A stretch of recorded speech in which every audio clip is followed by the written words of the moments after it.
Bonjour à tous, nous sommes ensemble durant ces 2 heures sur Sud Radio. Alors j'ai toujours pensé que le désir c'était notre plus grand moteur. D'ailleurs lorsque quelqu'un est en dépression, justement son moteur est un peu en panne et c'est bien difficile de faire avancer cette personne. Mais en même temps c'est compliqué d'expliquer en quoi consiste le désir. Et c'est Jean-Charles Bouchou à mes côtés qui va avoir cette tâche difficile de nous éclairer sur ce que c'est que le désir, à ne pas confondre avec le besoin. En tout cas moi j'ai pensé qu'en ce qui concerne le désir sexuel, il y a le désir qui est en nous, ce désir qu'il ne faut pas confondre en effet avec le besoin sexuel, mais c'est ce désir tout simplement d'avoir du plaisir, de la jouissance. Et puis il y a ce désir qui est provoqué par quelqu'un d'autre ou même parfois par quelque chose d'autre. Et puis j'ai envie de vous proposer cette citation, je ne sais plus qui a dit ça, mais je trouve qu'elle concerne bien le bonheur et le désir. Voilà, je le cite ou je la cite, je ne sais pas. La seule façon de se rapprocher du bonheur, c'est non pas de renoncer au désir, mais de désirer un peu moins ce qui manque et un peu plus ce qui est ou ce qu'on fait. Il s'agit d'espérer un peu moins et d'aimer et d'agir un peu plus. Voilà, je trouve que c'est une jolie citation pour commencer cette émission sur le désir. Et nous allons en parler ensemble de ce désir, de votre désir ou bien du manque de désir de votre partenaire, parce qu'il y a aussi des astuces pour le faire revivre ce désir. Notre numéro, vous le connaissez, c'est le 0826 300 300. Bonjour Jean-Charles Bouchou. Bonjour Brigitte, bonjour à tous. Alors vous êtes psychanalyste, psychothérapeute, vous avez écrit beaucoup de livres. Le dernier, c'est un livre formidable sur les violences invisibles aux éditions Le Courrier du Livre, parce que c'est vrai qu'on parle beaucoup de la violence, mais elle est parfois très sournoise, oui. Cette violence. Et dans ce livre, vous racontez bien ce qui peut paraître comme ça anodin et parfois de la violence, comme par exemple un désir trop prégnant de notre partenaire. Alors, qui nous envahit tout le temps avec ses deux demandes. Un désir trop prégnant de notre partenaire, c'est bien visible quand même malgré tout. Oui, c'est vrai, si vous sautez dessus tous les soirs, à un moment donné, vous allez vous en apercevoir. Mais peut-être bien que l'absence de désir pourrait être une violence invisible dans certains cas. D'accord, c'est assez juste. Oui, je suis assez d'accord. Certainement que les auditeurs qui sont dans ce cas-là vous entendent. Alors, le désir, c'est assez compliqué à expliquer finalement ce que c'est que le désir. Le désir, c'est vouloir ce qu'on n'a pas. Tout à l'heure, vous disiez désirer ce que l'on a déjà. Donc, normalement, on désire quelque chose que l'on connaît déjà. On ne peut pas désirer quelque chose que l'on ignore et que l'on ne possède pas. Donc, le désir, c'est intéressant de le voir. En tout cas, si on se place du point de vue des philosophes, de certains philosophes, le désir nous fait passer à côté de l'ici et maintenant, puisqu'on cherche quelque chose du passé que l'on aura dans le futur, donc quelque chose qui n'existe pas en fin de compte, qui existera, je l'espère, un jour. Le désir nous fait passer à côté de l'ici et maintenant. Mais c'est en même temps un sacré moteur. C'est un moteur qui nous fait avancer, oui, comme la carotte fait avancer l'âne. Mais oui, il faut voir les choses comme ça. Après, le mot désir prend plusieurs acceptions, parce que quand on aime quelqu'un qui est dans nos bras, on lui dit « Oh, comme je te désire ». Et là, on voit bien qu'il s'agit d'autre chose. C'est toute mon énergie est là et je suis prêt à te satisfaire et j'aimerais bien être satisfait. Donc on voit que le mot désir n'est plus le même. C'est pas je désire ce que je n'ai pas et je désire ce que je connais déjà. Et c'est vrai que je la connais par cœur, cette phrase qui est je suppose que c'est Freud qui a dû dire ça, le désir se nourrit du manque. Oui. Bon, je la trouve assez juste, mais pas tellement, pas tout le temps, pas toujours. Enfin, je trouve que le désir, si on regarde d'un point de vue purement mécanique, c'est le besoin de décharger une énergie dans un objet qui nous attire, qui serait donc bien propice à la décharge de cette énergie. C'est pas très glamour. Hein. Non, c'est pas très glamour, mais c'est pas. Si on est avec quelqu'un, il n'y a pas de manque. Enfin, non, il n'y a pas de manque. On est d'accord. C'est pour ça que je trouve que c'est assez. J'ai voulu commencer l'introduction de cette émission en parlant de ce désir qu'on a en soi de se satisfaire. Oui. Et puis le désir qui peut venir de l'attraction de quelqu'un d'autre. Bien sûr, oui. Et on les confond peut-être. Enfin, moi, je vois deux acceptions effectivement au terme de désir, oui. Le désir de ce que l'on n'a pas, et en même temps, on peut dire à quelqu'un, je te désire très fort. À ce moment-là, c'est l'expression d'une énergie. Vous disiez, le désir se fonde sur le manque, bien évidemment, et c'est pour ça qu'on fait des préliminaires. C'est-à-dire qu'on excite l'autre et on ne lui donne surtout pas ce qu'il veut. L'autre fait pareil avec nous. Et à ce moment-là, la tension va monter jusqu'au moment de l'explosion orgasmique.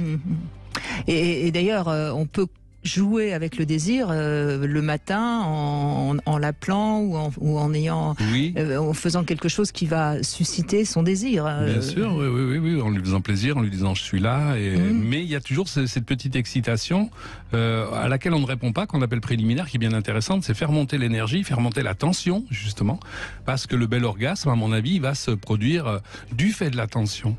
Et c'est très intéressant d'observer ça aussi, parce que si on voulait décrire la souffrance, on aurait presque la même description. La souffrance, c'est une tension intérieure qui ne trouve pas des conductions. Oui. Donc à un moment donné, ça va nous amener au plaisir, mais imaginez qu'au maximum de la tension interne, notre partenaire nous dit bon non mais là j'ai un rendez-vous, je m'en vais. Ce qui aurait dû être du plaisir va devenir sinon de la colère, sinon de la souffrance, au moins de la colère. Ouais. Et alors ce qui est intéressant aussi à bien comprendre, c'est que le besoin, c'est quelque chose de très de l'ordre de la pulsion, hein, de l'ordre du corps. Le désir, c'est plus psychique, c'est plus le désir, c'est peut-être quand cérébral. On a le choix. C'est peut-être le fait qu'on ait fait un choix. C'est-à-dire que quelqu'un qui meurt de faim, il va pas choisir ce qu'il va manger, il va manger la première chose qui lui vient sous la main et là il satisfait un besoin.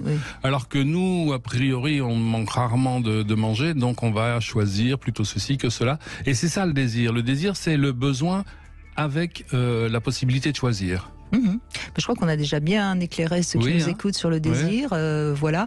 Après, c'est important d'aller à la rencontre de ces désirs. Je trouve que souvent, quand on est un petit peu coincé ou qu'on n'ose pas trop, notamment en sexualité d'ailleurs, il y a des gens qui finalement se coupent un peu de leur désir. Vous êtes d'accord avec ça? Oui, mais alors à ce moment-là, il faudra nous interroger pourquoi. Parce que si on se coupe de son désir, à mon avis, c'est qu'il exprime un danger potentiel. En apparence. Parce que c'est peut-être pas la réalité. C'est en tout cas comme ça qu'on le ressent. C'est comme ça qu'on le ressent, oui. Et vous verrez, je suis sûr que dans les témoignages que nous allons avoir, nous allons le démontrer. Parce que c'est vrai que la sexualité, quelque part, oui, elle peut nous mettre en danger, puisque c'est la rencontre à l'autre. Hein. C'est ça, oui, bien sûr. Et puis, oui, et cette sexualité, il faut qu'elle s'exprime au bon moment, au bon endroit aussi. Parce que si je vais l'exprimer avec quelqu'un d'autre que la personne avec qui je suis censé le faire, c'est-à-dire mon couple, à ce moment-là, je commets une faute. Vous voyez la faute? C'est pas bien. Ah non, c'est pas bien. En tout cas, si mon partenaire n'est pas d'accord. Oui, en tout cas, on peut après être ravagé par la culpabilité. Et finalement, voilà. Donc le désir nous met en danger. Il y a un risque de culpabilité, par exemple, à un moment ou à un autre. Il y a un risque de frustration aussi. Quelque part, quand je dis mon désir à l'autre, je lui donne un petit peu le pouvoir. Alors dans un couple équilibré, c'est plutôt charmant. Mais si le couple n'est pas forcément très équilibré, on se met en danger. Et donc se couper de son désir, on l'a vu tout à l'heure, ça peut être une violence invisible, mais ça peut être aussi le moyen de se protéger. Voilà, donc tout ça, c'est du cas par cas. Hein. Je crois que c'est à chacun de bien comprendre. Et quand on est en panne de désir, je parle de ces personnes qui sont dans des couples et qui n'ont plus du tout envie de faire l'amour avec leur compagnon ou leur compagne et pourtant sont encore dans une relation d'amour. Bien sûr. Vous expliquez ça comment? Alors je vais l'expliquer, mais comme vous l'avez très justement dit, au cas par cas. Mais ce qui est certain, c'est qu'avant de prendre du bois bandé ou quelque autre produit, s'interroger sur que vient me dire, si on considère que l'absence de désir est un symptôme, que vient me dire le symptôme? Et le symptôme vient dire quelque chose, souvent quelque chose de très précis. Ça peut être un ennui, ça peut me mettre en danger.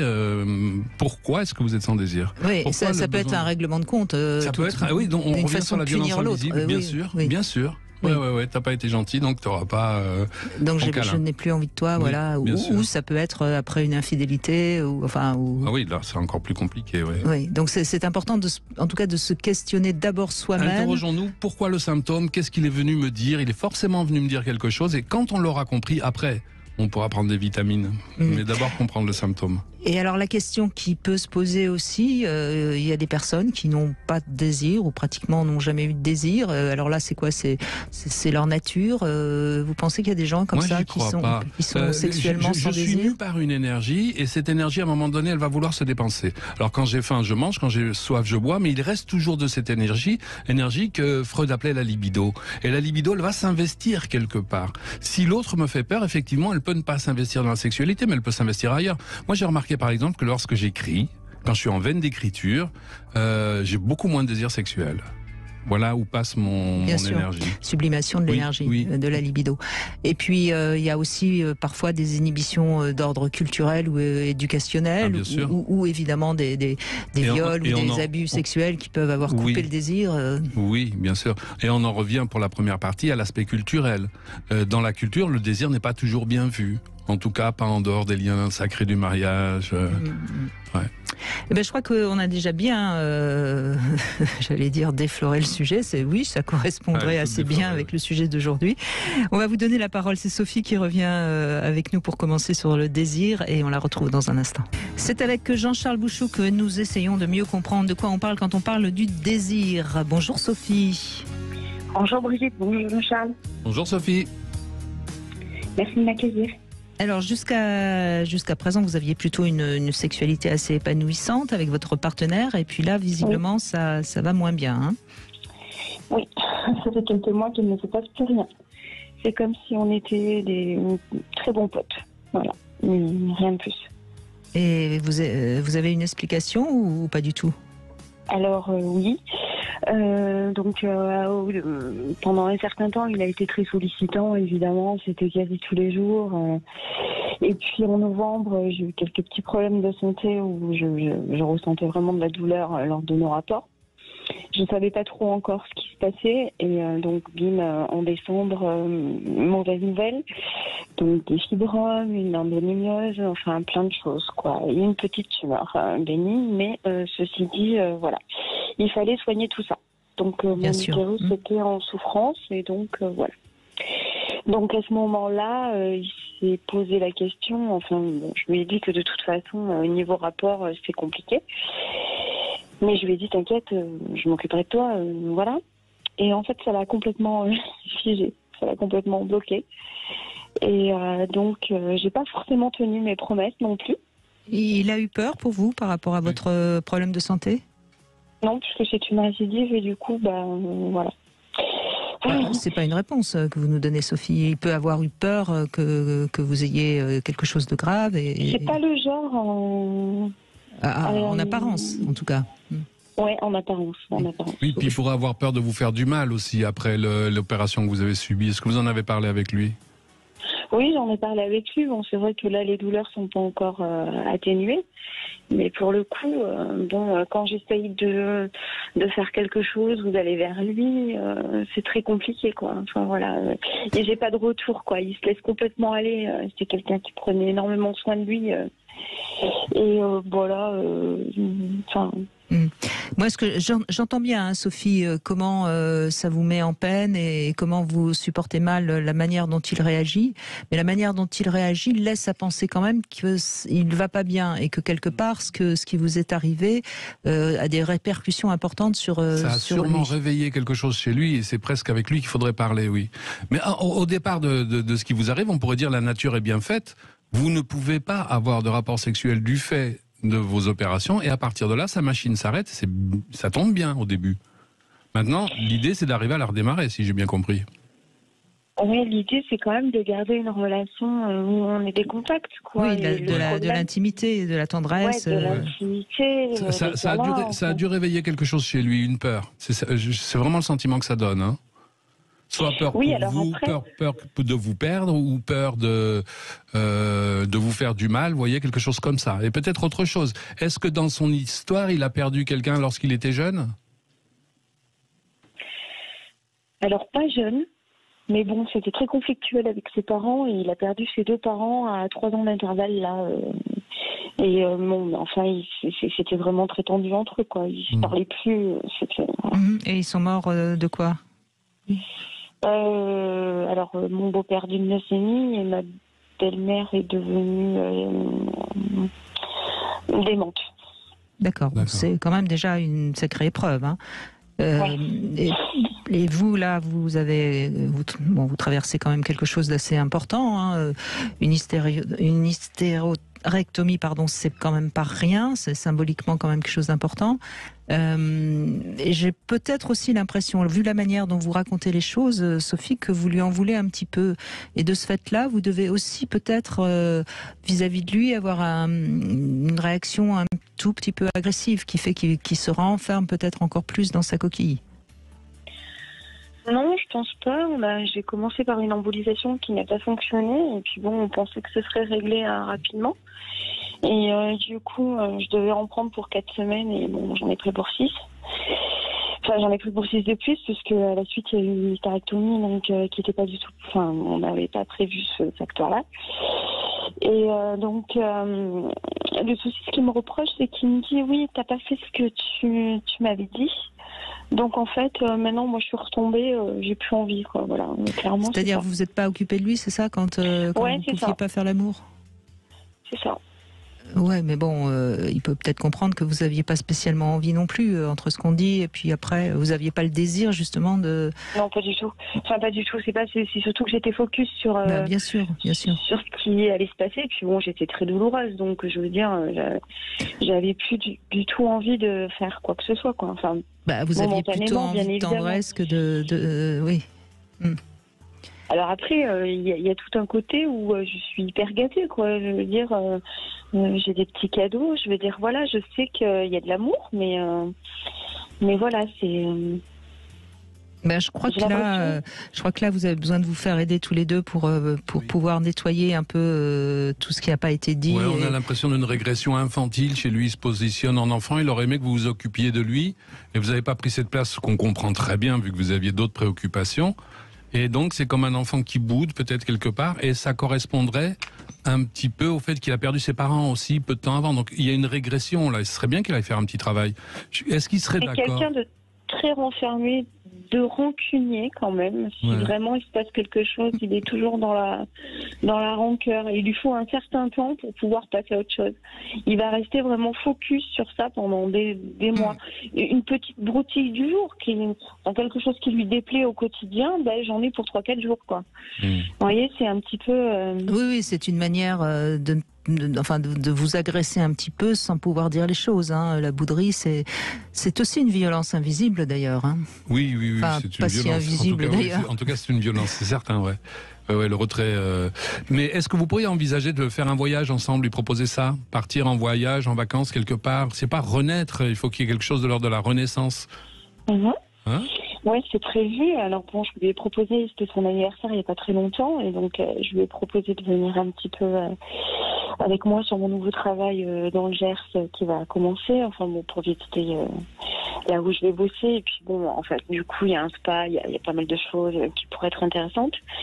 Et j'avais l'opportunité de prendre une location là-bas, mais je vois pas qu'il est super motivé, quoi. Voilà. Oui, mais c'est un peu sa nature. Je pense qu'il est jamais super motivé quand vous proposez quelque chose de nouveau. Enfin, il est un petit peu. Il faut un petit peu le bousculer. J'ai l'impression quand même, de toute façon. Oui, il faut essayer. C'est fatigant, Sophie. Écoutez, ce que vous pouvez faire déjà, Sophie, pour vous, c'est écrire une lettre sur tout ce que vous auriez peut-être à lui reprocher, de manière à le formuler de très concrètement. Je ne dis pas qu'il faut lui donner cette lettre, parce que c'est jamais très bon de donner une lettre de critique à l'autre, c'est même contre-productif. Mais au moins, ça sera sorti de vous. Et puis, vous la laissez un peu décanter, vous la relisez, et puis vous verrez un peu plus clair sur ce qui fait que vous êtes un petit peu... vous lui en voulez un tout petit peu, parce que vous avez traversé une épreuve, il n'a pas tellement été là. Et puis ensuite, ce serait pas mal que vous puissiez, une fois que vous aurez été un petit peu plus au clair avec vous-même, ce serait pas mal que vous preniez le temps tous les deux dans un endroit autre que peut-être que chez vous de discuter un petit peu de ce qui ne va pas et comment vous pouvez faire un peu la paix. Moi, j'aime bien les rituels dans ces cas-là. Vous voyez, par exemple, vous allez à la campagne et puis vous prenez un cocktail ensemble devant la lune. Vous voyez, quelque chose qui soit assez fort sur un plan symbolique, pour que vous puissiez repartir quand même un petit peu sur quelque chose de différent. Oui. D'accord ? Tout à fait. Ok.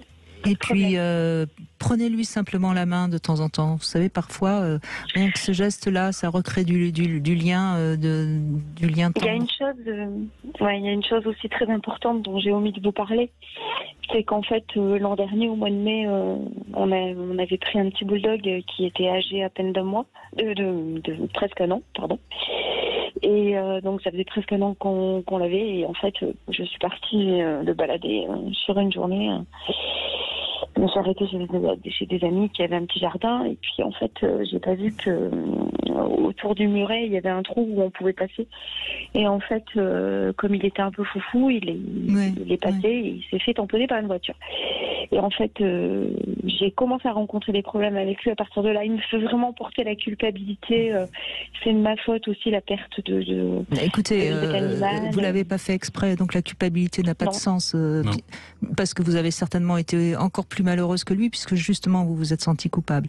Mais ça, vous savez, c'est un drame dans un couple. C'est un peu comme un enfant qu'on perd, un chien. Hein. Alors évidemment, je fais pas la comparaison. Hein. Je voudrais pas choquer ceux qui ont perdu un enfant, mais il y a quelque chose de cet ordre-là. Donc ça, c'est peut-être pareil. Il faudrait peut-être que vous fassiez un petit rituel sur la perte de ce chien. Pourquoi pas en reprendre un autre? Oui, il y a un deuil, mais il y a beaucoup de deuil à faire. Hein. Il y a le deuil des parents, il y a le deuil du petit chien. Et puis à un moment donné, il va falloir qu'il grandisse, votre compagnon, parce qu'il se comporte comme un enfant. Et il a besoin d'être le centre du monde. Quand vous étiez malade, il s'est pas beaucoup occupé de vous, par exemple. Exactement. Et il y a des gens qui supportent pas que l'autre devienne un petit peu le centre d'intérêt. Et c'est à ce moment-là où il aurait voulu que vous vous occupiez de lui. Mais enfin, vous aviez autre chose à penser quand même. Et puis comme beaucoup d'hommes, hein, il sait pas fonctionner, laisser sortir sa tristesse. Et donc ça s'enquiste, si je puis dire, à l'intérieur de lui. Et du coup, ça coupe la libido. Donc il faudrait qu'il pleure un bon coup. Le petit chien, sa mère, son père, et puis vous qui avez certainement aussi envoyé beaucoup de peur et d'angoisse pour lui. Donc il faut peut-être qu'il pleure un bon coup aussi, cet homme. Merci Sophie en tout cas, et bon courage. Merci à vous. Au revoir. Allez, on retrouve Julia, notre Sexy News, dans un instant. Eh bien, Jean-Charles Bouchou, nous retrouvons quelqu'un qui ne manque jamais de désir. C'est Julia Palon. Bonjour Julia. Bonjour Brigitte. Et aujourd'hui, j'avais envie de vous parler de la vérité dans le couple. Toute vérité est-elle bonne à dire? C'est la question qui revient régulièrement comme une rengaine dans les pages psy des magazines hebdomadaires. Et en toute transparence, je sais que vous aimez ça, la transparence, mes petits coquins. Transparence des vêtements. Je n'ai pas besoin d'ouvrir les journaux pour me rappeler au bon souvenir de cette question cruciale de la vérité dans le couple, puisqu'à chaque soirée que je fais dans mon cercle amical, après 2 ou 3 verres, oui, l'alcool est dangereux pour la santé, je n'arrête pas de le leur dire. Bref, au bout d'un certain moment, entre le fromage et le dessert, il y en a toujours un pour venir me dire « Julia, je t'écoute sur Sud Radio, j'adore tes chroniques. Mais toi, Julia, tu es d'accord?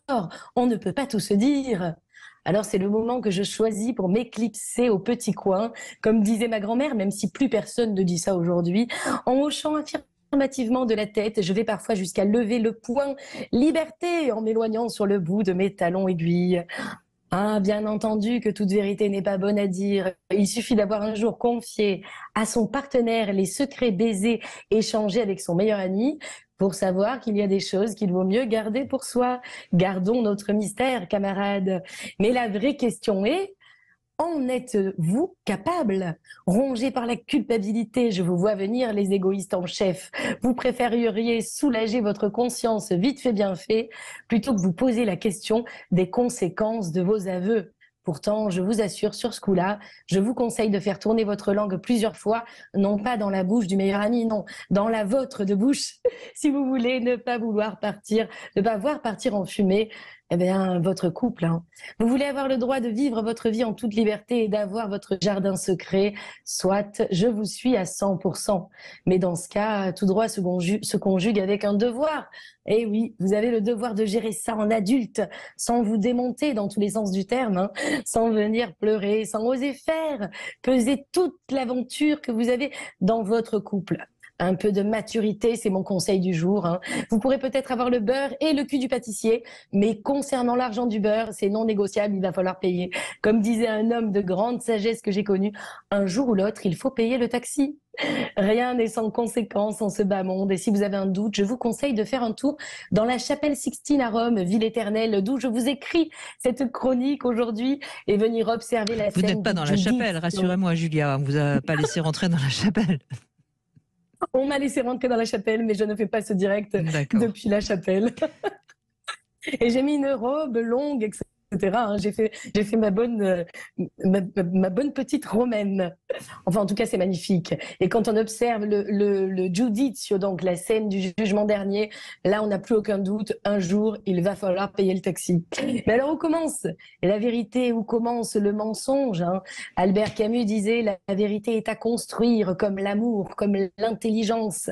Mais c'est intéressant parce que Jean-Charles Bouchou, c'est vrai qu'une vérité ou un mensonge, d'accord, genre. D'ailleurs, peut-être une violence invisible.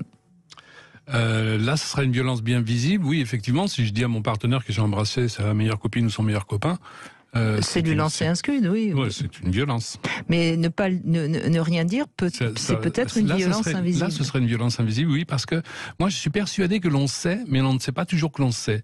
Donc, on sent bien qu'il y a quelque chose, mais consciemment, on n'a pas mis le doigt dessus, si j'ose dire. Et là, effectivement, c'est l'ordre de la violence.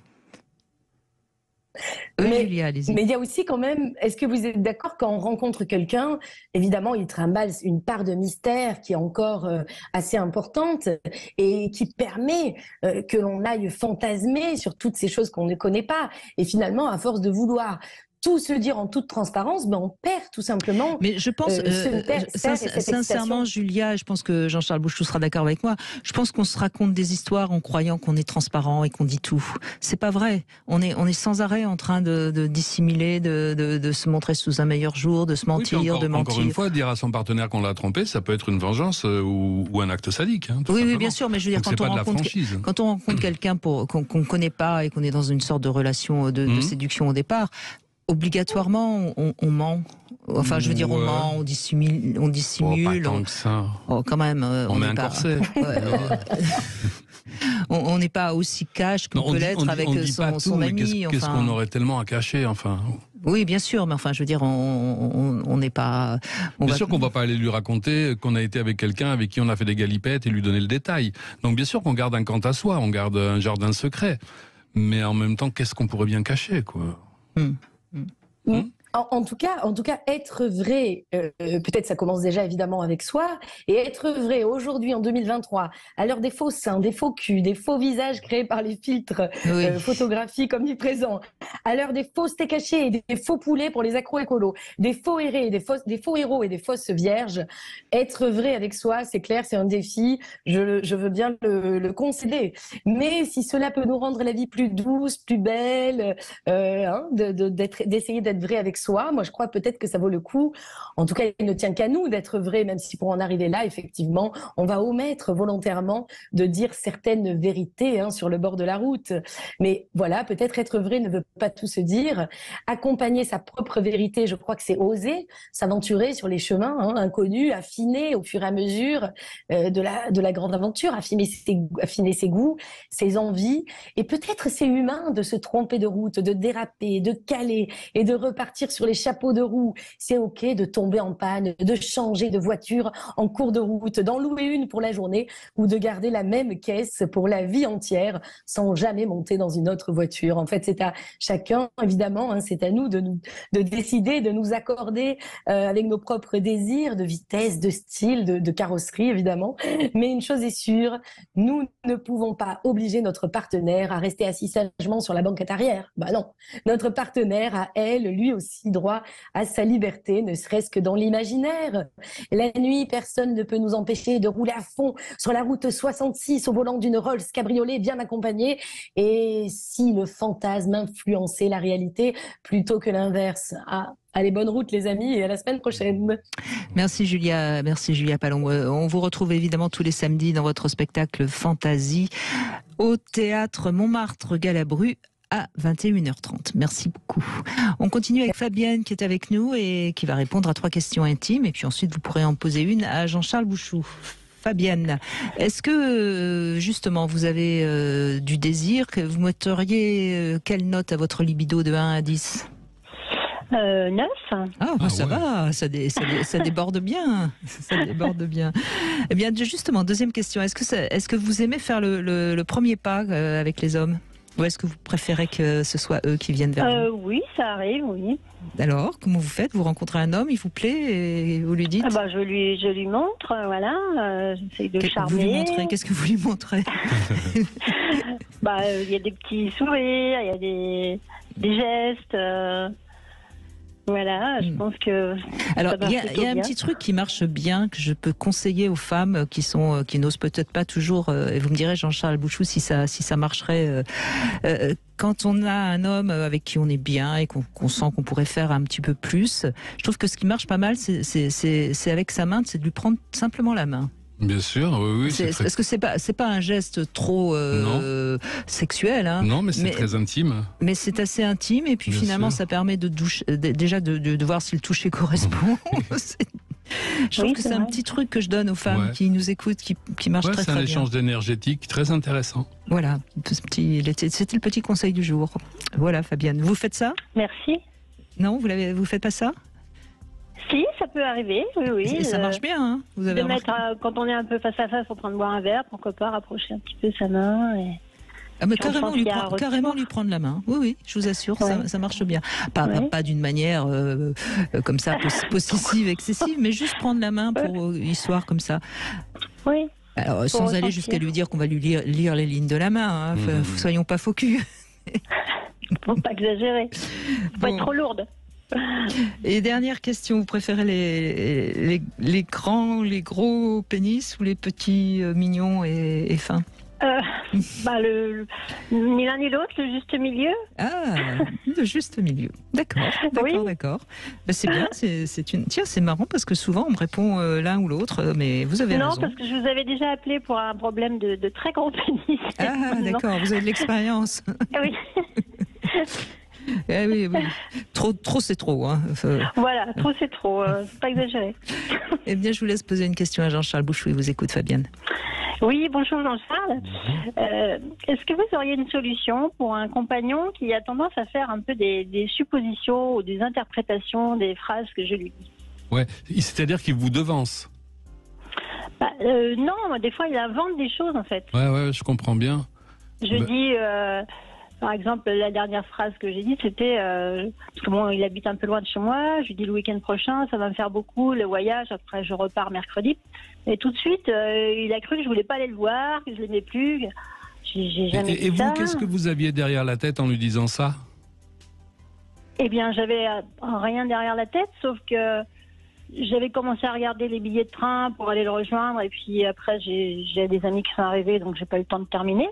Ouais. Mais alors, il est parti dans des délires, des trucs, il m'a balancé des choses par SMS très désagréables.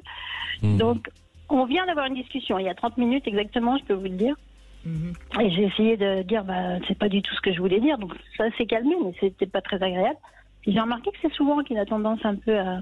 Ouais, mais de plus en plus dans notre société, c'est quelque chose que je repère. Nous avons des failles narcissiques et tellement peur qu'on nous dise t'es pas le bon objet, à cause de toi c'est difficile, tu habites trop loin.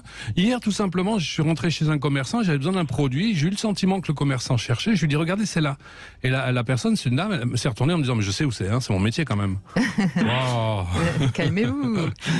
Oui, je crois qu'il a raison, Jean-Charles Bouchou, votre compagnon, il a entendu tu veux pas venir. Et ça l'a mis en colère et puis voilà. Ou alors ça va être difficile pour moi de venir, ou tu me coûtes cher en déplacement, ou vous voyez ce genre de choses. Et ça lui fait porter quelque chose. Il a un petit problème narcissique.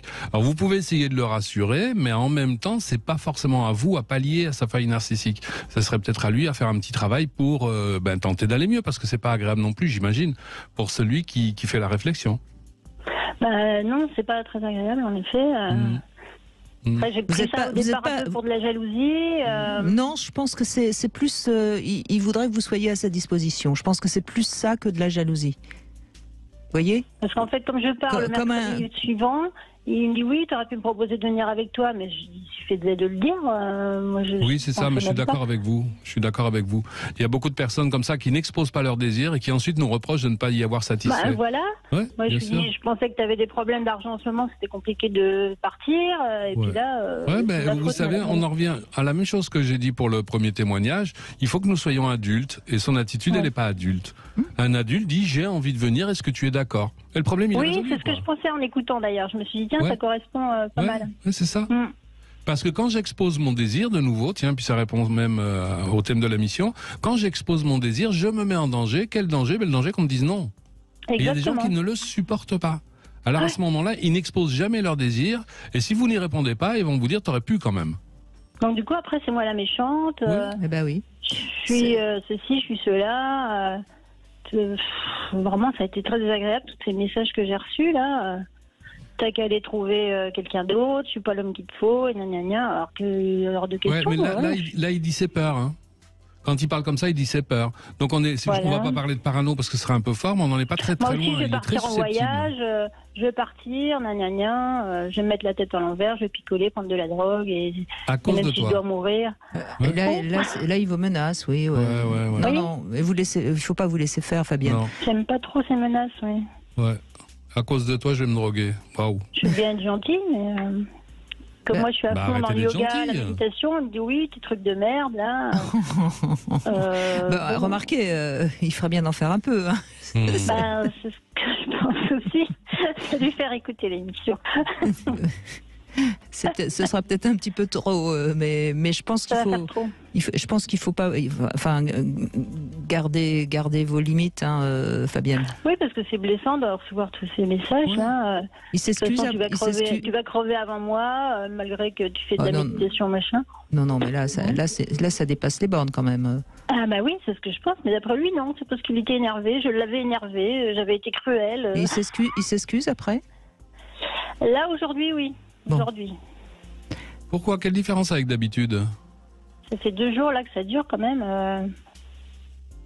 Avec d'habitude. Oui, pourquoi cette fois-ci s'est excusé? Habituellement, il ne s'excuse pas. Il n'y a pas eu beaucoup de fois. Hein. Samedi dernier, on allait à une conférence où je l'avais invité. C'était sur l'abondance. Comme il ne travaille pas, je me dis ça peut faire du bien. L'abondance, ça peut faire du bien à tout le monde. Et avant de partir, je sais pas, quelle mouche l'a piqué. Il me dit oui, j'espère que t'as pas payé pour aller voir ces conneries et tout. Ouais, c'est ça. Ouais. Et je lui dis mais c'est moi qui t'invite. Imagine que tu vas au cinéma, c'est tout. Non, mais c'est limite pervers, quoi. Ouais, C'est-à-dire qu'on ne prend jamais de décision, on n'expose jamais son désir. Et vous, dès que vous faites une proposition, comme par exemple une conférence, qui est quand même adorable, parce qu'il a aussi la possibilité de dire je suis pas intéressé par les conférences, je viens pas. Non, il se pose en victime systématiquement, et ça, c'est une violence. Tiens, on parlait de violence invisible tout à l'heure. C'est une violence retournée contre vous. À cause de toi, je me suis emmerdé pendant la conférence. À cause de toi, je vais me droguer. À cause de toi, je vais me foutre en l'air. À cause de oh, stop. Stop, quoi. Moi, je me suis arrêtée au bord de la route. Je lui dis descends, tu restes, tu viens pas à la conférence. J'y suis allée toute seule. Bon, faites attention de ne pas avoir trop le syndrome de sauveur, Fabienne, hein, parce que je pense qu'il y a quand même beaucoup trop de boulot pour vous toute seule. Hein. Et il me le dit d'ailleurs, il me dit j'ai pas besoin de toi pour me sauver, donc j'ai pas besoin de tes conseils. Ok. Bon, faites attention parce que là, je crois que vous êtes quand même avec quelqu'un qui va pas très bien. Mais bon. Merci Fabienne en tout cas, merci beaucoup. Brigitte, merci Jean-Charles, au revoir. On fait une petite pause et on se retrouve dans un instant avec Geneviève et on reviendra sur le désir. Nous sommes en compagnie de Jean-Charles Bouchou aujourd'hui, psychanalyste, psychothérapeute. On évoque le désir et puis évidemment on évoque plutôt les problèmes de désir avec ceux qui nous appellent. L'absence de désir visiblement. Absolument. Bonjour Geneviève. Bonjour Brigitte. Bonjour Jean-Charles. Donc vous êtes ensemble depuis 3 ans et puis depuis quelque temps ça va plus très bien. En fait c'est pas depuis quelque temps. On s'est rencontrés en juillet. En août il a eu le Covid.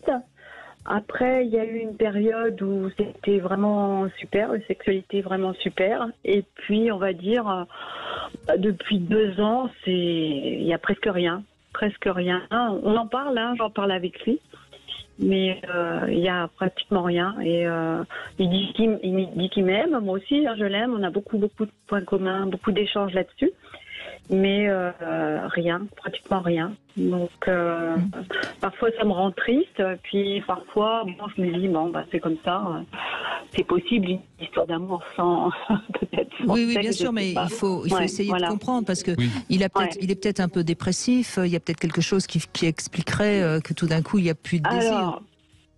Alors, on en parle. Il dit, on en parle. En fait, il a fait de la psycho, il a fait de la sophrologie en tant que thérapeute. Donc, il est très dans le développement personnel, etc. Donc, les questions, probablement, il se pose. En tous les cas, moi, les réponses, quand j'en parle, alors des fois, j'essaye de pas en parler pour pas le bloquer ou pour. Il me dit toujours, c'est bientôt. Je sens que ça revient, c'est bientôt. Voilà, donc on en est là. Mais ça fait 2 ans que ça dure. Ouais. Est-ce qu'il s'est passé quelque chose il y a 2 ans? À part son Covid. En fait, ce qui se passe entre nous, moi personnellement, je trouve qu'il a un caractère assez difficile. Et en fait, il crie. Et moi, quand il crie, ça me perturbe terriblement. Et donc, il crie. C'est des réactions. Il crie, je sais pas, par exemple, le cas classique, c'est en voiture. En voiture, quand je conduis, mais c'est infernal, quoi. Il s'énerve, voilà. Il s'énerve parce qu'il y a quelqu'un qui fait pas son clignotant. Si je double pas assez vite, Non, mais oui. Contre vous. Si moi, je double. Contre moi, contre les chauffeurs extérieurs, et moi, ça me perturbe beaucoup. Et du coup, après, soit je boude, soit je pleure, et il dit que c'est parce que cette relation est comme ça.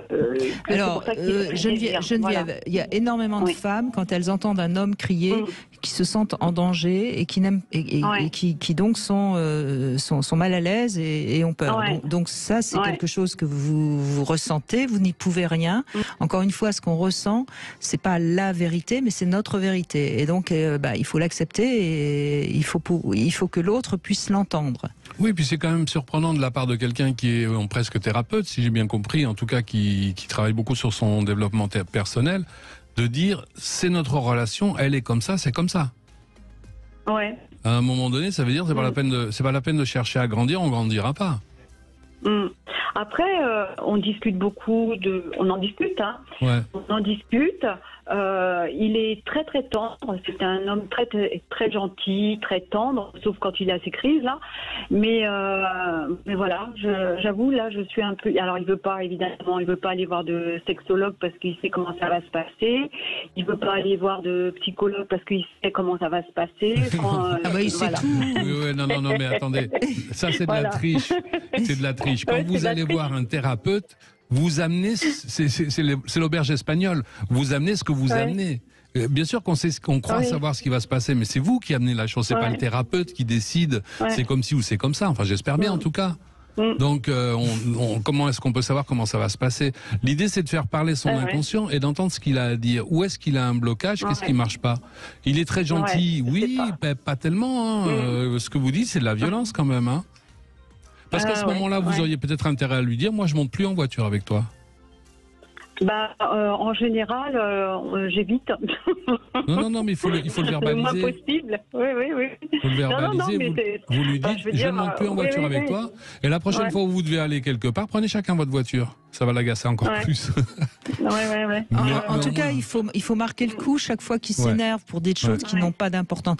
On peut s'énerver parce qu'il y a quelque chose, parce qu'on a eu très peur ou parce que ça peut arriver. Mais quand il s'énerve pour rien en quelque sorte, vous pouvez même s'il est à côté de vous en voiture et qu'il s'est énervé parce qu'il y a quelqu'un qui a je sais pas quoi.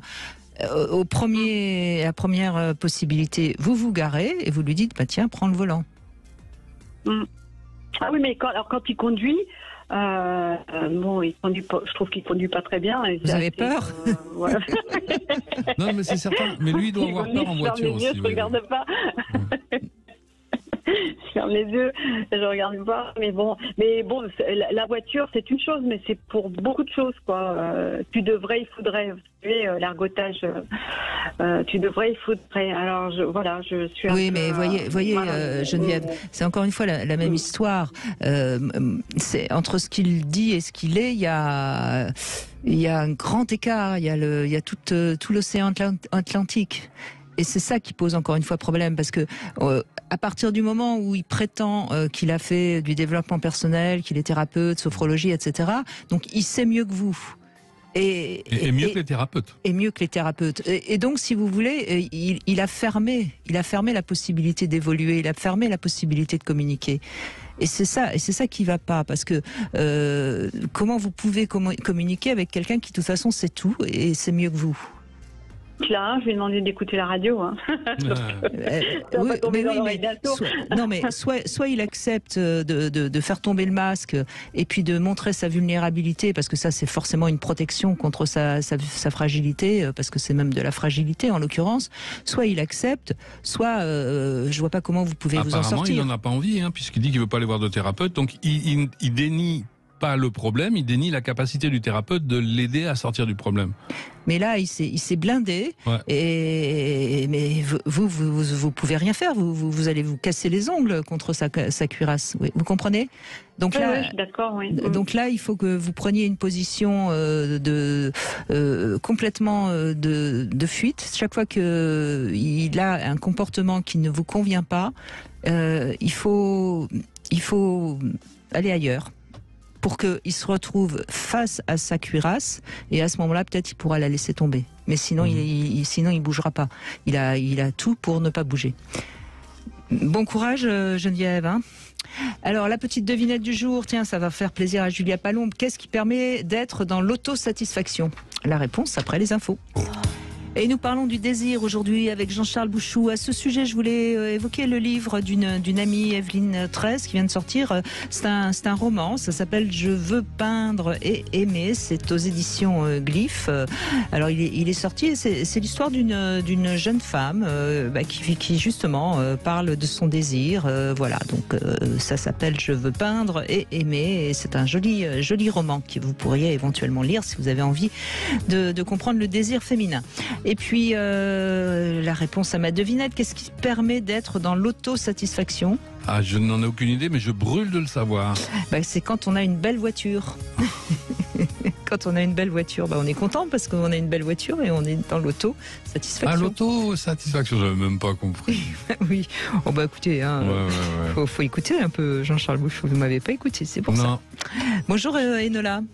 Bonjour, je vous avertis que je n'avais pas non plus compris votre blague. Ah, ça me rassure, ça. Voilà, on se ligue contre moi. Désolée, Brigitte. J'entends, je comprends qu'on aime beaucoup Jean-Charles Bouchou et qu'on prenne sa défense. Voilà.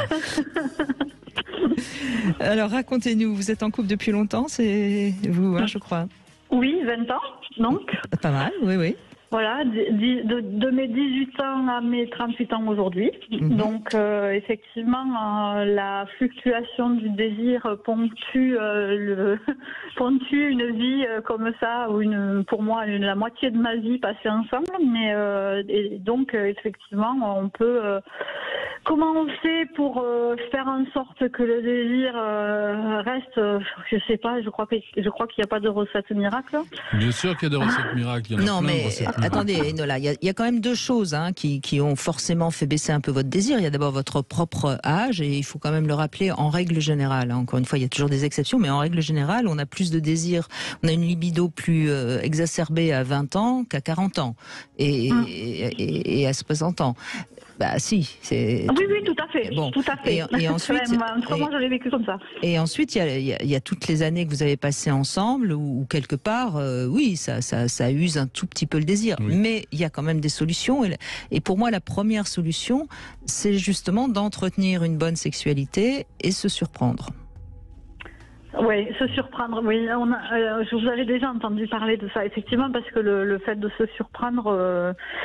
c'est vrai que moi, j'ai du mal, en plus, particulièrement avec les rendez-vous attendus. Malheureusement, nous, dans notre quotidien, on est beaucoup là-dedans. C'est-à-dire qu'en fait, il faut se prendre un rendez-vous dans nos agendas chargés pour arriver à se consacrer du temps. Et c'est vrai que ça manque du coup d'inattendu, mais en fait, c'était possible avant parce qu'il n'y avait pas toute cette vie familiale qui est là aujourd'hui et qui demande qu'on s'organise.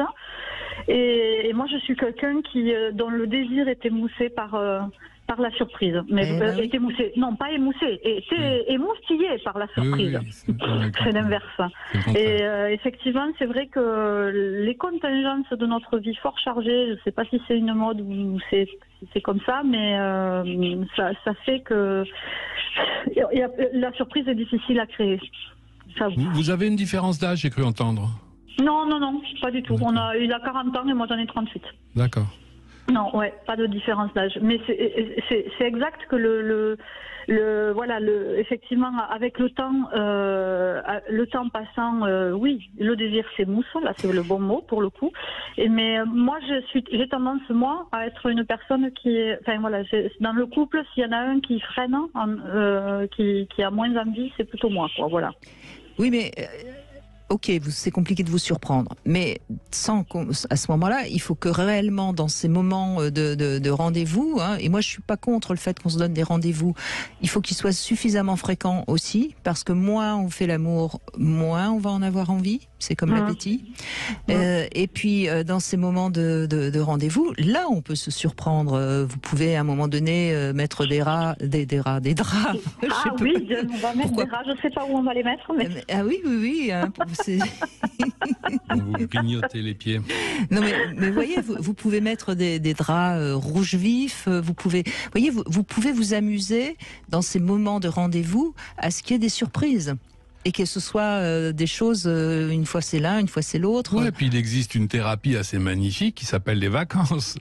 Partir, je crois que je l'ai déjà dit tout à l'heure, partez un week-end au bord de l'océan, l'énergie de l'océan va vous aider à faire renaître ce désir. Mais en même temps, c'est bien aussi qu'il y ait des baisses de désir. Hein. Ça s'observe, hein, c'est pas grave non plus. Que vient me dire la baisse de régime ? À un moment donné, on a le sentiment d'être libre quand on peut faire ce qu'on veut. Et puis un jour, on s'aperçoit que pas du tout, on n'avait pas été libre, on a toujours été l'esclave de ses pulsions.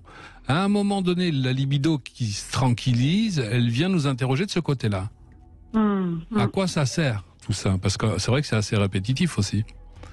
Oui, puis en fait, 20 ans avec la même personne, voilà, on peut dire... Oui, il faut être imaginatif pour parvenir à... C'est ça. Je vais presque inventer une nouvelle vie à chaque fois, quoi. Oui, mais le fait de sortir de son cadre quotidien et du coup de partir en vacances facilite la chose quand même. Bien sûr, parce que vous avez moins de contingences. Oui, et puis il y a des endroits énergétiques aussi. Hein. Oui. Je pense qu'il y a des endroits plus... je ne sais pas si à Paris ça marcherait aussi bien qu'au bord de l'océan. Peut-être, remarquez, pourquoi pas. Hein. Oui, et puis ce qui est important à constater, Enola, dans un couple au long cours, c'est s'il y a encore de la tendresse, si vous êtes encore apte à vous dire bonjour et au revoir. Vous voyez, c'est ces choses-là qui sont importantes. Oui, nous très clairement, il y a beaucoup de ça. Et alors, il y a un truc qui est très rigolo que je constate. Je ne sais pas d'où ça vient que ça. Bon, nous avons les enfants dans nos vies, donc ce sont des nouvelles personnes à aimer depuis 9 ans maintenant. Ils sont là. Et mon compagnon, je remarque qu'on a un garçon et une fille. Et mon compagnon m'appelle, me donne les petits noms qu'il donne à ma fille. Alors je le prends pas mal du tout, voilà.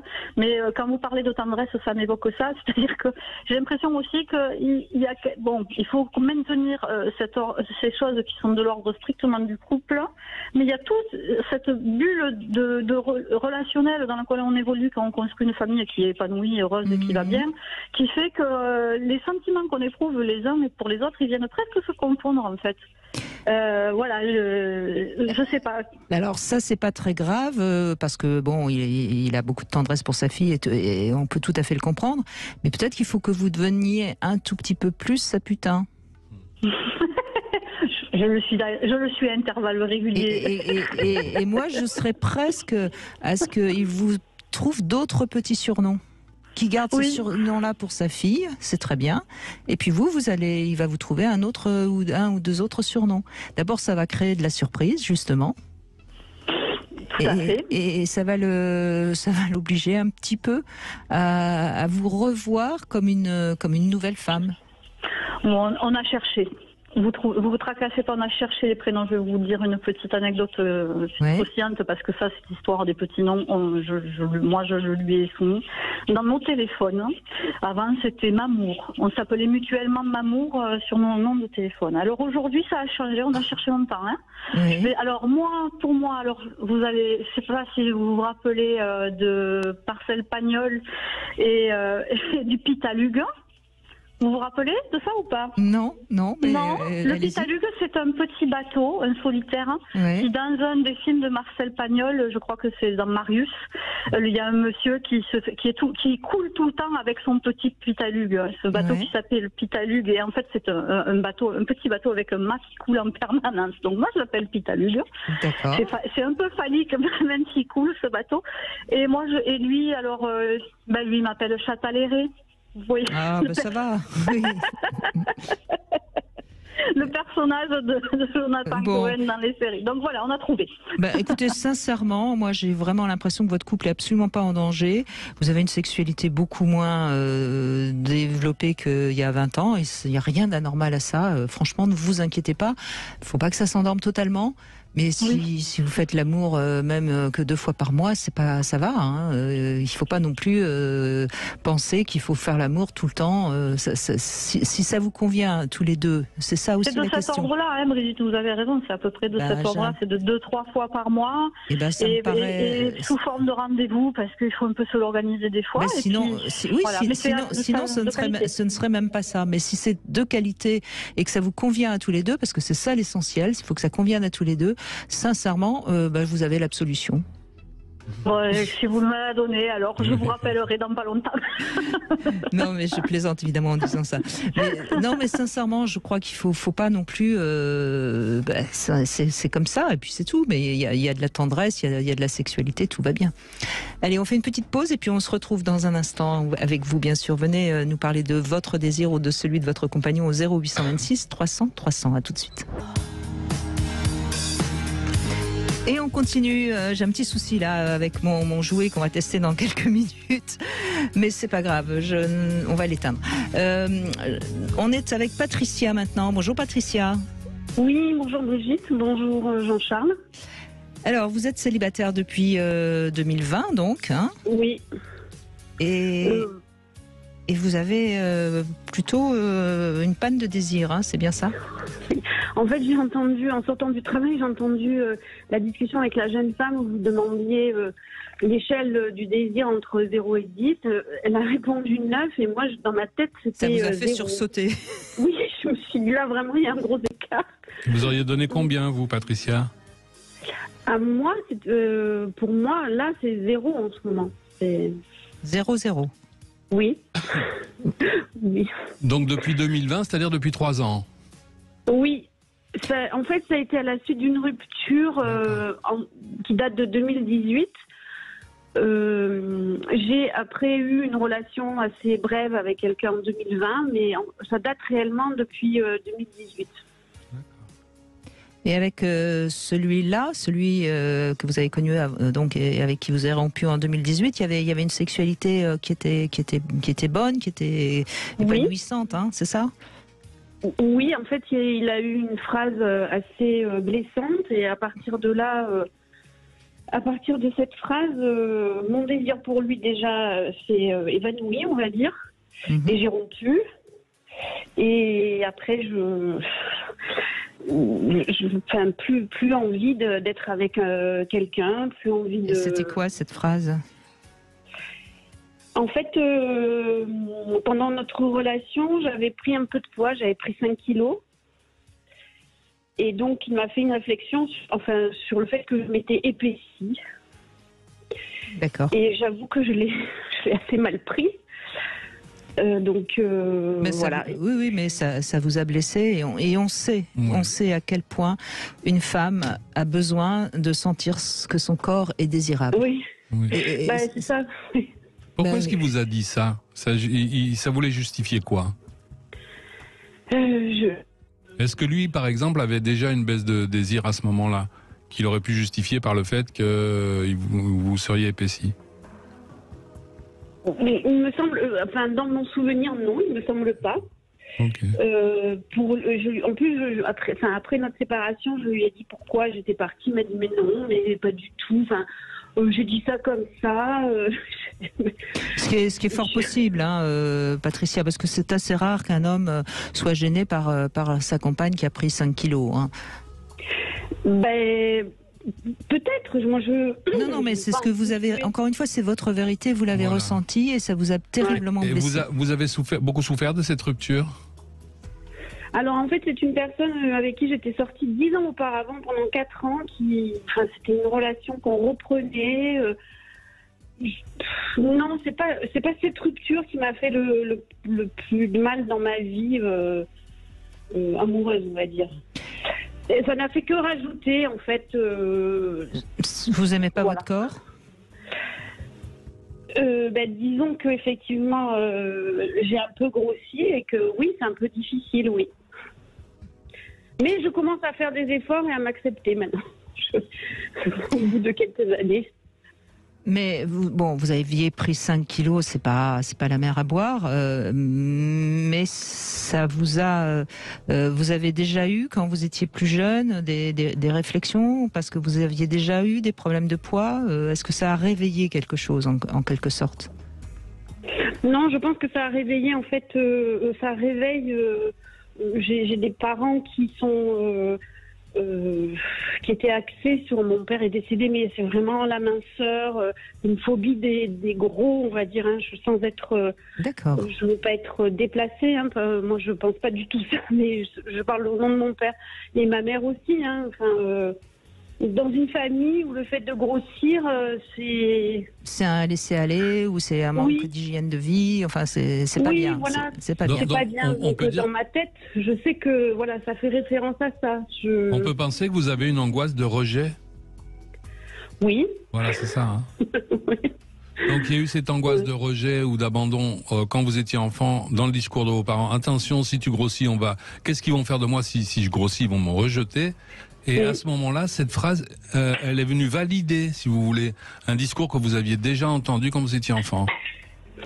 Oui, Et pour qu'il vous rejette pas, vous le quittez.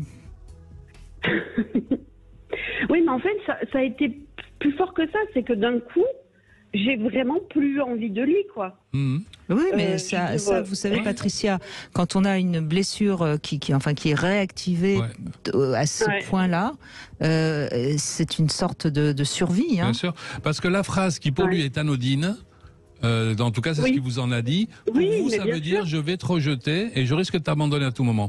On l'avait dit en introduction tout à l'heure, souvent le désir disparaît lorsqu'il y a une sensation de danger quelque part. Or votre désir vous met en danger d'être abandonné. Mais ce que j'entends aussi, c'est que vous nous appelez. Et si vous nous appelez, c'est que quelque part, ça ne vous convient pas. Donc vous avez au moins le désir de retrouver du désir. Oui, ça fait, on va dire, quelques mois que je me pose la question, que je me dis, bon, c'est pas normal. Non, mais on se fiche de la norme. C'est vous en avez envie ou vous en avez pas envie. Vous avez des gens qui font une norme de l'abstinence et qui rentrent dans des monastères et qui sont très heureux. Oui, c'est vrai. C'est pas visiblement votre choix. Non. Pas encore. Est-ce que vous arrivez encore à vous masturber ou même pas? Oh là, alors là, c'est une chose que j'ai jamais faite. D'accord. Donc vous avez la question la question se pose pas, mais ça pourrait commencer par ça. Ben ça pourrait. J'ai été voir une sexologue justement et j'ai arrêté les séances parce que justement elle me demandait de me masturber et c'était pas possible. Non, bah si c'est pas possible, il faut pas le faire. Elle n'a pas à vous le demander. Oui, moi, je vous fais une proposition. Je suis pas en train de vous obliger à vous masturber. Vous voyez ce que je veux dire. Mais de vous réapprivoiser vous avec vous-même, c'est déjà, ça peut être un premier pas. C'est en ce sens-là que je dis ça. Retrouver, parce que si vous arrivez avec un jouet, je pense que c'est plus facile pour beaucoup de femmes, avec un jouet, si vous arrivez à vous donner un orgasme, vous allez peut-être vous dire finalement c'est quand même sympa et avant j'avais ça avec les mecs, c'était quand même chouette et ça peut réveiller un tout petit peu l'envie d'avoir envie. Ce serait pas la méthode par laquelle je passerais. Il faudrait que alors n'y allez pas. Mais en tout cas, vous sentez que vous avez que les hommes vous regardent, que vous avez du succès, que vous plaisez. Alors, je dirais que par rapport, j'ai 54 ans, donc je trouve que justement. À cet âge-là, c'est plus comme avant. Donc il y a aussi une blessure là où je me dis, je vois bien que je n'attire plus le regard des hommes. Alors ça a pu être. Voilà. C'est peut-être un peu dans votre tête. Hein. Écoutez, Patricia, restez avec nous. On va se retrouver dans un instant parce que de toute façon, vous évoquez aussi quelque chose qui parle à tellement de femmes, la question de l'âge, et on se retrouve tout de suite. Jean-Charles Bouchou est avec nous. Vous êtes psychothérapeute, auteur de ce livre, Les violences invisibles. On en parlera peut-être un peu plus demain, puisque vous serez encore avec nous demain. Mais c'est pas le sujet du jour. Aujourd'hui, c'est le désir. Et je trouve que le témoignage de Patricia est très intéressant parce que il y a rien à faire tant qu'on n'est pas bien avec son corps. Le désir, il est compliqué. Ouais. Pour le peu qu'on a pu parler avec Patricia, moi j'ai vraiment l'impression que Patricia renonçait à son désir parce que ça la mettait trop en danger. Je serais tenté, si je devais faire un travail avec elle, d'aller voir du côté de l'angoisse de rejet ou de l'angoisse d'abandon. Vous savez, l'angoisse d'abandon, c'est une angoisse qui est extrêmement forte parce qu'elle naît quand on est tout petit et un nourrisson qui serait abandonné serait en danger de mort. Et vous avez des personnes, quand on les abandonne, ils ont l'impression qu'ils vont mourir. Alors on comprend que là, on a envie d'inhiber son désir et qu'on ne veut pas recommencer une histoire avec quelqu'un. Parce que vous voyez, Patricia, vous nous sortez le fait que bon, vous avez plus de 50 ans et que donc, etc. Bon, ok, il y a des hommes qui sont intéressés que par les femmes qui ont moins de 35 ans, donc ceux-là, vous ne les intéresserez pas. Mais il y a des hommes qui adorent les femmes mûres, et puis moi, j'entends tous les jours des femmes de plus même de 70 ans qui ont rencontré quelqu'un et avec qui la sexualité va très bien. Donc c'est une excuse qui n'est pas suffisamment fondée pour qu'elle soit acceptable, Patricia. Enfin, elle n'est pas fondée sur le réel, mais elle est certainement fondée sur une angoisse préexistante. Mais bien sûr. Mais oui, c'est exactement ça en fait. C'est l'angoisse, la peur d'être déçu, la peur d'être abandonné, la peur, voilà, que des peurs en fait. Mais oui. Je le sais, mais je n'arrive pas à passer au-dessus, malgré le travail aussi que je fais avec des thérapeutes. Alors, ça me paraît long et fatigant. Ce serait déjà un petit travail avec vous-même, Patricia. Déjà, vous réappropriez votre corps. Est-ce que vous savez vous mettre de la crème? Est-ce que vous savez faire un massage? Est-ce que vous savez faire des choses qui sont juste des choses d'ordre de la sensualité et de rapport au corps? Ça, vous savez faire.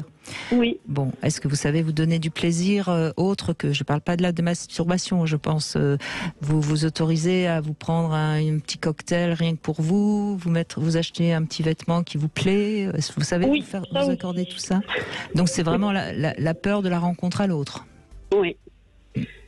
Oui. Hein, on est d'accord. Écoutez, peut-être qu'il serait bien de voir comment vous pourriez être dans des relations avec d'autres. Alors il y a quoi? Il y a évidemment les thérapies de groupe, il y a aller dans des trucs où vous allez rencontrer du monde. Les cercles de massage, ça se fait beaucoup et ça se fait notamment entre femmes.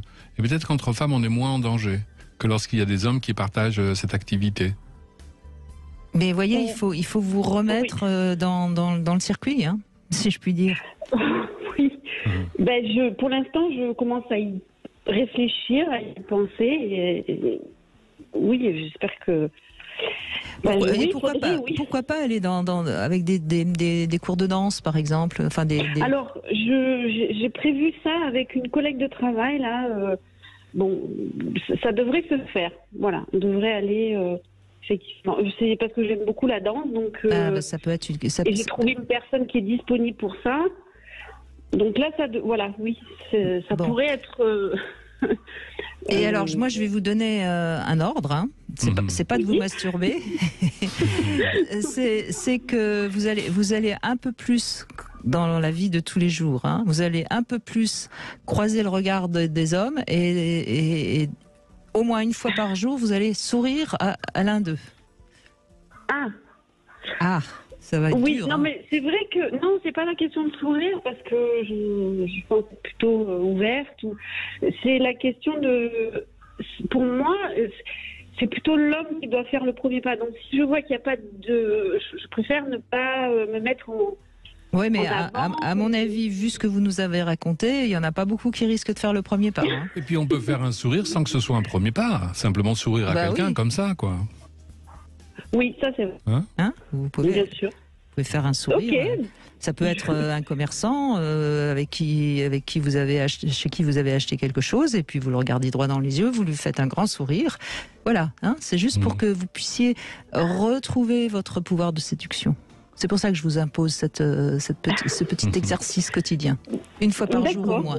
Et vous verrez si ça déclenche quelque chose ou pas. C'est pas sûr, hein, mais ça peut déclencher à nouveau votre envie un peu quand même de séduire un peu.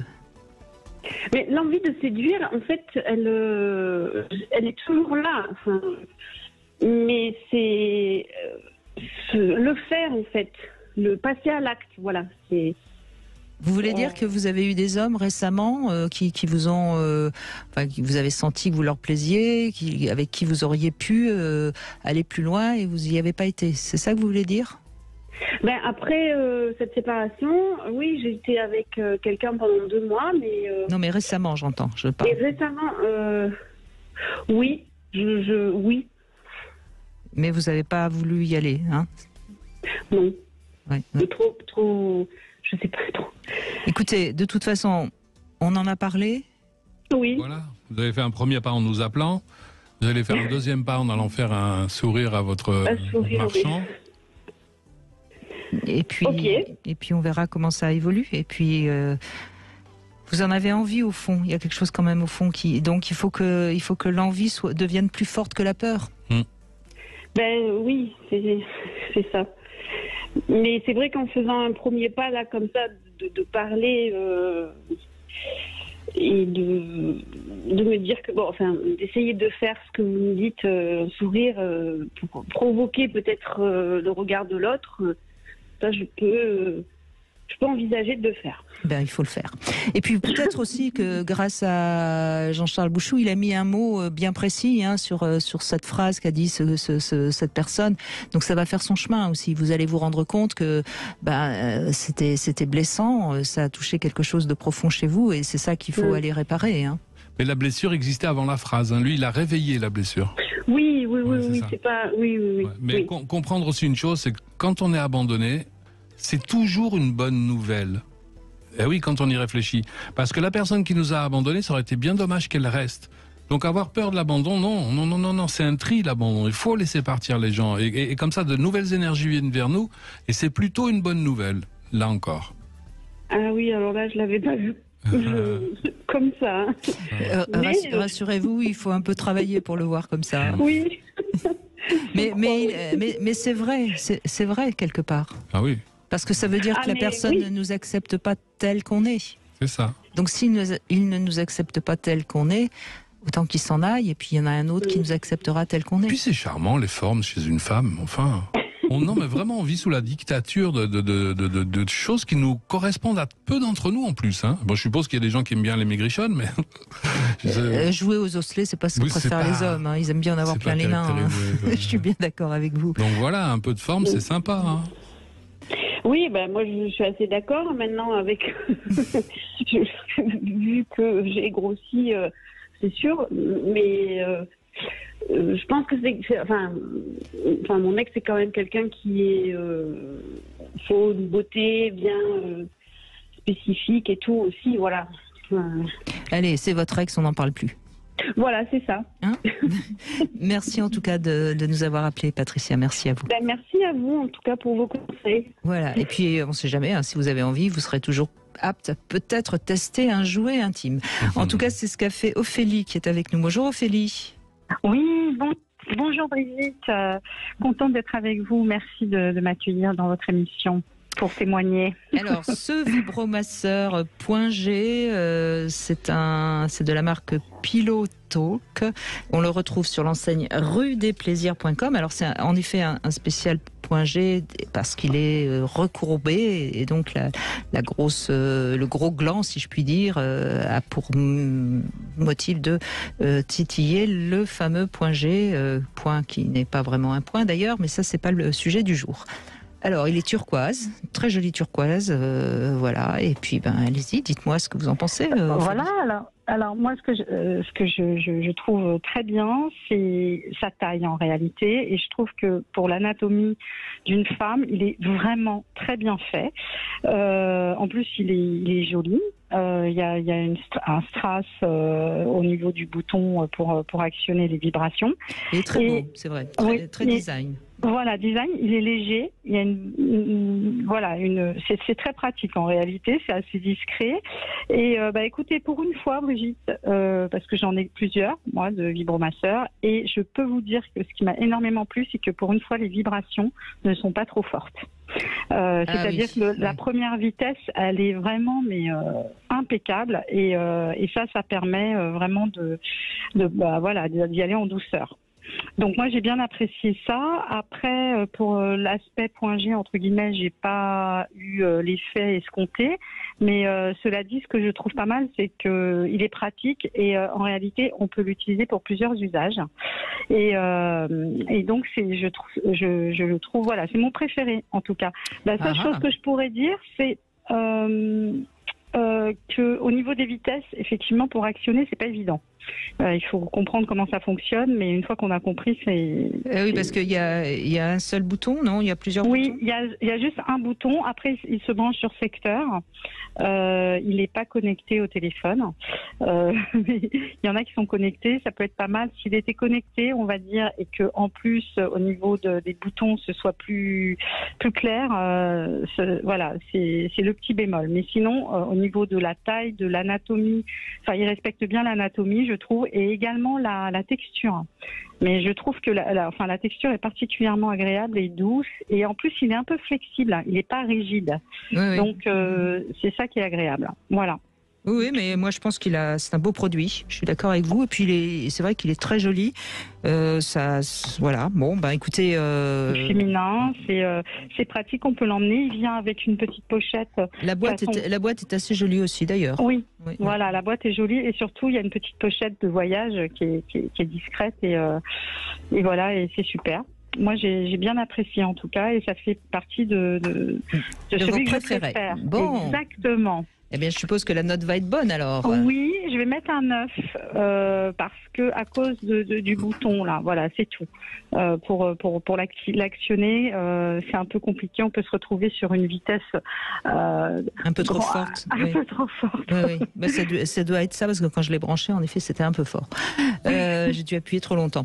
Eh ben, merci de l'avoir testé pour nos auditeurs. En tout cas, ce vibromasseur.g saisie turquoise de la marque Pillow Talk, on le retrouve sur l'enseigne rue-des-plaisirs.com. C'est peut-être un joli cadeau à faire si votre compagne manque un peu de désir. Peut-être que ça peut la relancer dans son désir. Merci beaucoup, Ophélie. On fait une petite pause et puis on va retrouver Nathalie dans un instant. C'est marrant, on a eu que des femmes qui sont venues nous parler de désir, Jean-Charles Bouchou. Peut-être que les hommes sont plus dans la pulsion que dans le désir, je ne sais pas. Bien. Mais bon, en tout cas, c'est comme ça. C'est en compagnie de Jean-Charles Bouchou, psychothérapeute, que nous évoquons le désir. Alors je voulais juste préciser que c'est grâce à ce livre que j'ai eu envie d'aborder ce sujet. C'est un livre d'un sexothérapeute américain qui s'appelle Stephen Snyder. Ça s'appelle Les clés du désir quand on se connaît par cœur. Et en fait, c'est vraiment un livre qui est dédié aux couples qui durent, aux couples au long cours. Et donc il y a des conseils assez techniques. Il y a beaucoup de cas particuliers qu'il raconte, voilà, donc ça peut peut-être vous aider. C'est aux éditions Thierry Soucard, Les clés du désir quand on se connaît par cœur, voilà. Alors je peux pas recevoir le sexologue parce qu'il parle anglais et ça serait un peu compliqué à la radio, mais c'est un livre assez concret, si je puis dire, pour les gens qui sont peut-être en panne de désir. Bonjour Nathalie. Bonjour. Merci d'être avec nous, Nathalie. Merci de m'accueillir aussi sur votre antenne. Nathalie. Bonjour. Alors, vous en êtes où, vous? Alors actuellement, j'ai plus de couple, mais j'avais un couple de 23 ans. Donc c'est vrai que j'avais quand même un couple long cours, oui. Voilà, avec 3 enfants. Donc j'ai quand même constaté effectivement que le désir, c'est vrai que avant les enfants, c'est vrai que c'est beaucoup plus simple. Après, c'est quand même, ça demande une gestion quand même une fois qu'on a les enfants quand même. Enfin, une gestion parce que la fatigue l'emporte un petit peu des fois et on a tendance à se laisser aller et pas pas entretenir quand même ce désir, tout ça. Donc j'avoue que c'était un peu compliqué pour ma part. Mais il y a deux choses. Hein. Il y a d'abord en effet tout ce que les enfants demandent comme charge, hein, et ça prend de l'énergie de toute façon. Et puis quand on est devenu parent, on change aussi sa relation à l'autre. Oui, bien sûr, oui. Oui, et puis j'avoue que voilà, le quotidien l'emporte un peu et on fait moins attention peut-être à l'autre, vice versa d'ailleurs. Hein, on est plus peut-être qu'à un moment donné, faut être très vigilant pour pas devenir plus mère qu'amante, oui. Mais peut-être qu'un temps c'est nécessaire être plus mère qu'amante, ce qui semble assez normal quand on est dans le cadre des préoccupations maternelles primaires, mais à un moment donné, c'est la difficulté, c'est d'arriver à sortir de ce statut pour rentrer de nouveau, de redevenir femme et redevenir amante. Oui, tout à fait. C'est comme s'il y avait une renaissance, il faut réinventer. Oui, exactement. Ouais. Je pense qu'il faut que quand on est en couple, après, ce que je pense aussi, c'est que c'est pas... ça doit être une volonté des deux. Hein. Absolument. Donc, de faire l'effort. Hein. S'il y en a qu'un des deux qui... toujours, Non, c'est aux deux. Bien sûr que c'est aux deux de faire l'effort. Et il faut que les deux en aient envie aussi. Oui, voilà, oui. Parce que un exemple tout bête, c'est qu'on se dit toujours, la femme, faut qu'elle mette son plus beau pyjama, faut qu'elle mette. Non, mais ça va. Et oui, voilà, sa plus belle tenue. Et l'homme, on n'en parle jamais, quoi. Donc c'est vrai que ça, c'est un petit peu ma révolte aussi. Voilà, l'homme, vous auriez voulu qu'il s'habille comme il sent. Qu'il mette un string panthère. En Tarzan. Exactement. Maintenant qu'on en parle. Mais pourquoi non, pas mais par exemple, des fois, c'est vrai que, moi, je l'ai vu dans un de mes couples, et un de mes compagnons qui mettait un vieux t-shirt il y a 30-40 ans, quoi. Donc, mais oui, mais le mec qui met ses pantoufles et puis qui ne se change pas le soir pour aller dîner, c'est insupportable, évidemment. Exactement, voilà. On rejoint le même avis. Mais bien sûr. Et la chanson Tu te laisses aller, elle est aussi valable pour les mecs que pour les filles. Hein. Bien sûr. On est bien d'accord. Tout à fait, exactement. Je suis d'accord. Oui. Aujourd'hui, Nathalie, vous aspirez à quoi ? Une rencontre. Une rencontre. J'avoue que mes expériences de vie de couple m'ont un petit peu échaudée, m'ont demandé de me repositionner un petit peu sur ce que j'avais envie, ce que je souhaitais et ce que je souhaitais plus. Oui. Donc maintenant, c'est mieux pour moi. Donc je pense que j'essaie de me dire que ça va arriver naturellement, quoi. Vous souriez aux hommes ? Voilà. Je reprends le conseil que j'ai donné à Patricia. Bien vu. N'est-ce pas ? Un point. Ouais, peut-être que non, j'étais encore un peu... Alors, je l'ai conscientisé, mais est-ce que, je suis dans entre vouloir être avec quelqu'un et faire les choses pour être avec quelqu'un, il y a peut-être... Je pense qu'il ne faut pas vouloir être avec quelqu'un, il ne faut pas vouloir faire la rencontre. Je crois qu'il faut juste s'ouvrir aux autres. Et c'est peut-être ça qui est compliqué, parce que si on cherche à rencontrer la personne avec qui on va pouvoir être, quelque part on n'est pas ouvert aux autres. Vous voyez la différence ? Non, on est dans l'action de recherche, ouais. Et quand on s'ouvre aux autres, c'est pour ça que je disais tout à l'heure à Patricia de regarder un peu les hommes comme des objets désirables. Et puis de temps en temps, quand il y en a un qui nous regarde un peu, on sourit. Et puis c'est tout. Et puis peut-être que ça va matcher, peut-être pas, c'est pas grave.